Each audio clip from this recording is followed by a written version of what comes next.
예, 이제 투표 마감까지 정말 15분도 채 남지 않았습니다.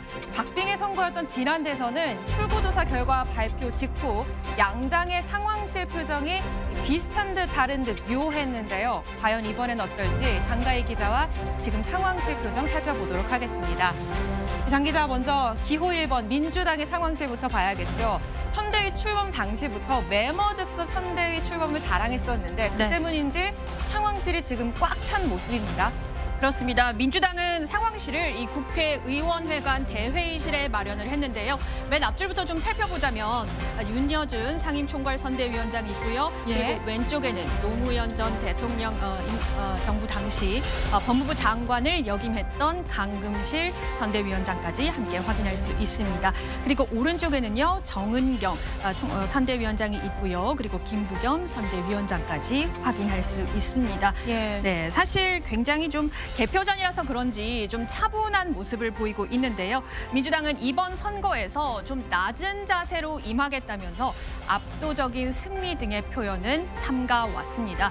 이재명 후보는 자택에서 개표 상황 그리고 출구 조사를 지켜보고요.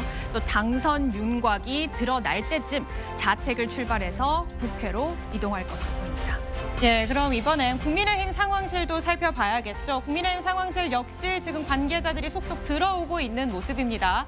네, 그렇습니다. 국민의힘은 이 국회 도서관에 개표 상황실을 마련했는데요. 지금 악수하고 있는 모습, 양향자 선대위원장 모습 확인할 수 있고요.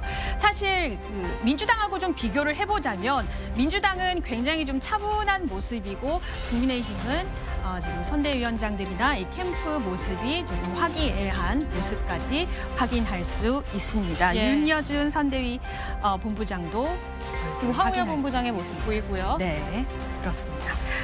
그리고 어젯밤 이 파이널 유세 장소인 시청 앞에서 투표를 호소했던 이 한동훈 전 대표 모습은 현재 보이지 않고 있는 점도 눈에 띄는 모습이라고 볼 수 있을 것 같습니다. 김문수 후보는 서울 봉천동 자택에서 개표 상황을 지켜보고요.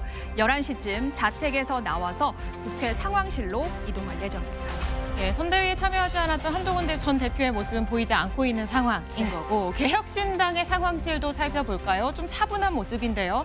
네, 그렇습니다. 맨 중간에 천하람 상임선대위원장의 모습이 보이고요. 그리고 뒤에는 전화를 하고 있는 김철근 사무총장 모습까지 확인할 수 있습니다. 그리고 왼쪽에 얼굴이 조금 잘렸는데 이주영 선대위원장 모습도 보이고요. 그리고 개표 상황을 지켜보면서 굉장히 차분한 모습을 볼 수 있습니다. 그리고 이준석 후보는요. 역시 동탄 자택에서 출구 조사를 확인하고 추후 상황실로 이동할 것으로 보입니다. 예, 이제 출구 조사 결과 그리고 예측 조사 결과를 앞두고 있으니 마지막으로 각 당의 관전 포인트를 하나씩 짚어보도록 하겠습니다. 민주당부터 가볼까요? 네, 민주당 같은 경우에는 사실 굉장히 좀 몸을 낮추는 모습을 보이고 있긴 하지만요.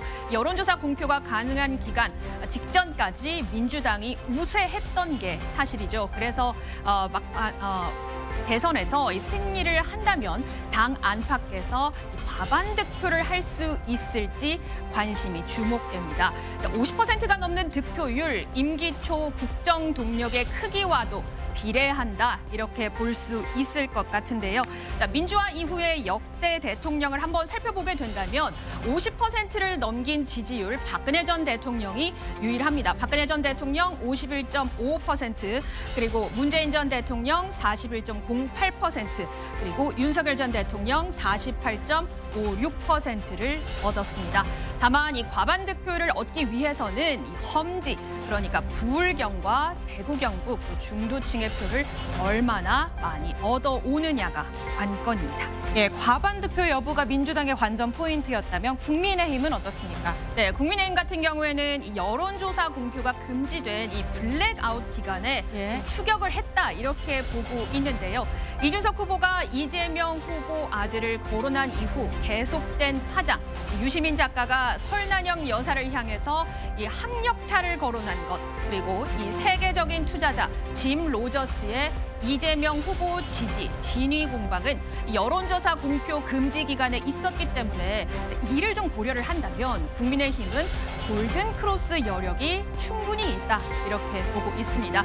또 보수 지지세가 강한 지역에서 본 투표율을 많이 올리게 된다면, 이 본 투표율을 많이 올리면 역전의 발판이 될 수 있다, 이런 생각입니다.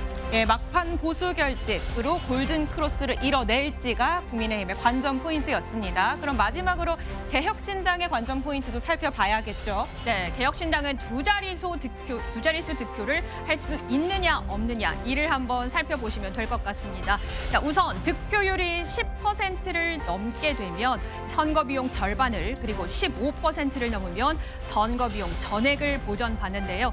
경제적인 의미뿐만 아니라 정치적으로도요, 보수 정당으로서 존재감을 부각할 수 있는 계기가 될 수 있을 것으로 보입니다. 예, 두 자릿수 득표율을 이뤄낼지 살펴보도록 하겠습니다. 지금까지 장가희 기자였습니다.